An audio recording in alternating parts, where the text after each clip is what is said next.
Hi friends, ఎలా ఉన్నారు? Welcome to Telugu job 365 YouTube channel. Friends, ఈరోజు మరో కొత్త జాబ్ నోటిఫికేషన్తో మీ ముందుకు వచ్చేసాను. ఈ జాబ్ నోటిఫికేషన్లో ప్రత్యేకత ఏంటి అంటే మనకి శాలరీ అనేది 26,000 రూపాయల నుండి 90,000 రూపాయల వరకు ఉంటుంది. అంతేకాకుండా ఇంటర్మీడియట్ పాస్ అయిన వారందరూ అప్లై చేసుకోవచ్చు. కాకపోతే దీనికి ఒక స్పెషల్ క్వాలిఫికేషన్ కూడా చిన్నది ఉండాలన్నమాట, చిన్న డిప్లొమో. అదేంటో నేను వీడియోలో చెప్తాను. ఓకే, ఇంకా ఏజ్ లిమిట్ ఎంత, తర్వాత ఎగ్జామినేషన్ ప్యాటర్న్ ఎలా ఉంటుంది, మార్క్స్ క్వాలిఫికేషన్ మార్క్స్ ఎంత, మొదలైన ఇంకా ఎలా అప్లై చేసుకోవాలి మొదలైన విషయాలన్నీ ఈ వీడియోలో నేను డిస్కస్ చేస్తాను.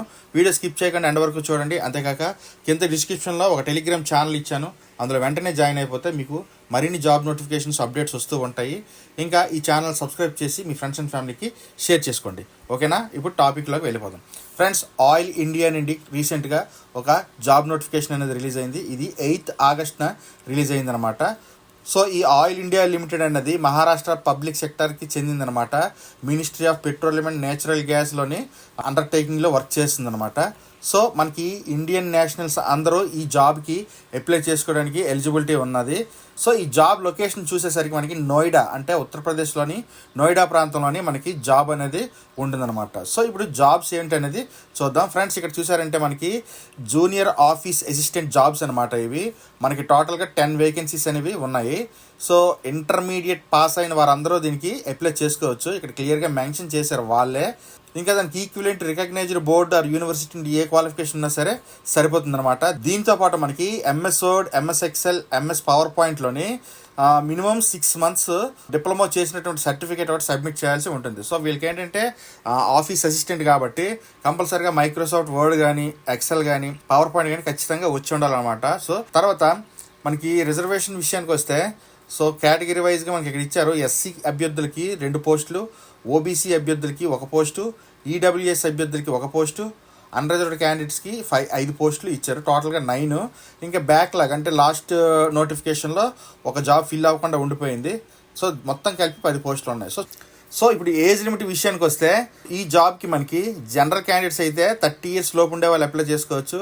ఎస్సీ అభ్యర్థులు అయితే 35 సంవత్సరాలు, ఎస్టీ అభ్యర్థులు అయితే 30 సంవత్సరాలు, ఇంకా ఓబీసీ అభ్యర్థులు అయితే 33 సంవత్సరాల లోపు అప్లై చేసుకోవచ్చు. ఏజ్ లిమిట్ కొంచెం ఎక్కువ ఉంది కాబట్టి ఎన్నాళ్ళ నుంచో జాబ్ కోసం ఎదురు చూస్తున్న వాళ్ళు దీనికి ట్రై చేయడానికి అవకాశం ఉంటుందన్నమాట. ఓకే, ఇప్పుడు మనం సెలక్షన్ ప్రాసెస్ ఎలా ఉంటుందో చూద్దాం. మనకి కంప్యూటర్ బేస్డ్ టెస్ట్ అనేది కండక్ట్ చేస్తారనమాట. ఇక్కడ మనకి 50% ఆఫ్ మార్క్స్ వచ్చినట్లయితే క్వాలిఫై అయినట్టు అనమాట. అదే మనకి ఈ ఎస్సీ ఎస్టీ క్యాండిడేట్స్కి అయితే 40% మార్క్స్ వస్తే క్వాలిఫై అయినట్టు అనమాట. సో ఎగ్జామినేషన్ ప్యాటర్న్ విషయానికి వస్తే సిలబస్ అనమాట. ఇందులో మనకి English language, GK, general awareness, ఇంకా questions on Indian oil limited. So Indian oil లిమిటెడ్కి సంబంధించిన సంస్థ పైన కొన్ని క్వశ్చన్స్ ఉంటాయి.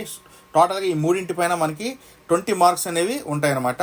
ఆ తర్వాత మనకి reasoning, arithmetic, numerical, mental ability పైన 20% మార్క్స్. తర్వాత డొమైన్ రెలవెంట్ టెక్నికల్ నాలెడ్జ్, అంటే questions will be based on qualification prescribed for the post and commencement with level of post. So ఆ పోస్ట్కి సంబంధించి రిలవెంట్గా ఉండే కొన్ని టెక్నికల్ నాలెడ్జ్ క్వశ్చన్స్ అనేవి ఉంటాయి. ఇవి 60%, అంటే 60 మార్కులకు ఉంటాయి. టోటల్గా మనకి 100 మార్క్స్కి ఎగ్జామినేషన్ అనమాట. ఈ కంప్యూటర్ బేస్డ్ టెస్ట్ అనేది మనకి హిందీ లేదా ఇంగ్లీష్లో ఉంటుందన్నమాట. సో మనకి తెలుగులో అయితే ఉండదు.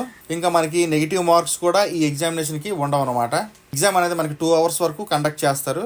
సో మనకి కంపల్సరీ డాక్యుమెంట్స్ అండ్ సర్టిఫికేట్స్ అనేవి ఇక్కడ మనకి మెన్షన్ చేశారు. సో ఇక్కడ చూసుకుంటే మనకి admit card or pass certificate or mark sheet of 10th class, me 10th class mark sheet ఒకటి కావాలన్నమాట. దానిపైన వ్యాలిడ్ డేట్ ఆఫ్ బర్త్ అనేది కంపల్సరీగా ఉండాలి. ఆ తర్వాత ఇంటర్మీడియట్ పాస్ సర్టిఫికేట్ కూడా ఒకటి అవసరం ఉంటుంది. ఇంకా diploma certificate in computer application, అంటే నేను చెప్పాను కదా 6 months కోర్స్ చేసినట్టు ఎంఎస్ ఆఫీసు, ఎంఎస్ ఎక్సెల్ పైన ఆ సర్టిఫికేట్ ఒకటి సబ్మిట్ చేయాల్సి ఉంటుంది. ఒకవేళ మీరు క్యాస్ట్ బేస్డ్ అప్లై చేస్తే ఎస్సీ, ఎస్టీ లేదా ఓబీసీ అనేది ఇవ్వాల్సి ఉంటుంది. ఒకవేళ మీరు ఎకనామికలీ వీకర్ సెక్షన్ కోటా కింద అప్లై చేసుకున్నట్లయితే ఇన్కమ్ సర్టిఫికేట్ అనేది సబ్మిట్ చేయాలి. ఒకవేళ పీడబ్ల్యూడీ క్యాండిడేట్ అయితే డిజేబిలిటీ సర్టిఫికేట్ అనేది సబ్మిట్ చేయాలి.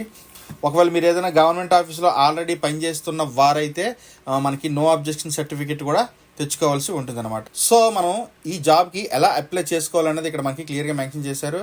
మనకి 8/8/2025 నుండి అప్లికేషన్, ఆన్లైన్ అప్లికేషన్ ఓపెన్లో ఉంది.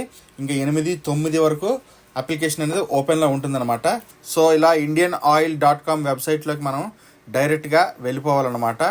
సో ఇలా మనకి అఫీషియల్ వెబ్సైట్ ఉంటుంది oilindia.com అని. సో ఇక్కడ మనకి చూసారు కదా ఆయిల్ ఫర్ ఆల్లో కెరీర్ ఎట్ ఆయిల్ అని చెప్పేసి ఉంటుంది. సో ఇక్కడ కెరీర్ ఎట్ ఆయిల్ అనేది ఓపెన్ చేసుకోవాలి. సో ఇలా చూసుకున్నట్లయితే ఇక్కడ కెరియర్లో సో ఇలా మీరు కొంచెం స్క్రోల్ డౌన్ చేస్తే కిందన కరెంట్ ఓపెనింగ్స్ అనేవి ఉంటాయి. సో ఇలా క్లిక్ చేసుకున్నట్లయితే మనకి అప్లికేషన్ ఫామ్ అనేది ఓపెన్ అవుతుంది. నెక్స్ట్ ఇక్కడ చూసారు కదా already register to login. So ఇక్కడ రిజిస్టర్ అయ్యి ఉంటే మీరు లాగిన్ ఇక్కడ అవ్వచ్చు, లేదంటే టు రిజిస్టర్ అంటే ఇక్కడ క్లిక్ చేయాలి. ఇలా క్లిక్ చేసిన వెంటనే మనకి రిజిస్ట్రేషన్ ఫామ్ అనేది ఒకటి ఓపెన్ అవుతుంది అనమాట. సో ఈ రిజిస్ట్రేషన్ ఫామ్లో మీ post name junior office assistant కదా, సో అది సెలెక్ట్ చేసుకుంటారు. తర్వాత క్యాండిడేట్స్ నేమ్, ఇక్కడ mobile number, confirm mobile number, alternate mobile number, email address and confirm email address. So only just email address and mobile number తోటి మీరు ఓటీపీని generate చేయొచ్చు. So OTP generate చేసి అందులో సబ్మిట్ చేసి మీరు ఓకే చేసినట్లయితే మనకి రిజిస్ట్రేషన్ అనేది ఫిల్ అయిపోతుంది. ఆ తర్వాత మీకు ప్రాసెస్లోనే మీ యొక్క సర్టిఫికేట్స్ అన్నీ స్కాన్ చేసి అక్కడ మీరు అప్లోడ్ చేయాల్సి ఉంటుందన్నమాట. అంతే, మీకు తర్వాత ఎగ్జామినేషన్ డేటు అనేది మీకు మెయిల్కి కానీ మొబైల్ నెంబర్ కానీ ఇన్ఫర్మేషన్ వస్తుంది. ఎగ్జామినేషన్ ఫీజు విషయానికి వస్తే మనకి ఇక్కడ చూసుకున్నట్లయితే మనకి జనరల్ అండ్ ఓబీసీ క్యాండిడేట్స్కి అయితే 200 రూపీస్ అనేది ఎగ్జామినేషన్ ఫీజు ఉంది. చూసుకుంటే మనకి SC ST candidates and EWS క్యాండిడేట్స్కి అయితే ఎగ్జామ్షన్ అనేది ఇచ్చారు. ఫీజు ఏమీ పే చేయక్కర్లేదు, కానీ దానికి తగ్గ సర్టిఫికేట్స్ ప్రూఫ్స్ అనేవి మనం సబ్మిట్ చేసుకోవాలి. అప్పుడే మనకి ఫీజు ఎగ్జామ్షన్ వస్తుంది. ఓకేనా ఫ్రెండ్స్, ఈ వీడియోకి ఇంత ఫ్రెండ్స్. నెక్స్ట్ వీడియోలో మరో కొత్త జాబ్ నోటిఫికేషన్తో కలుద్దాం. Thanks for watching. This is Shiva signing off.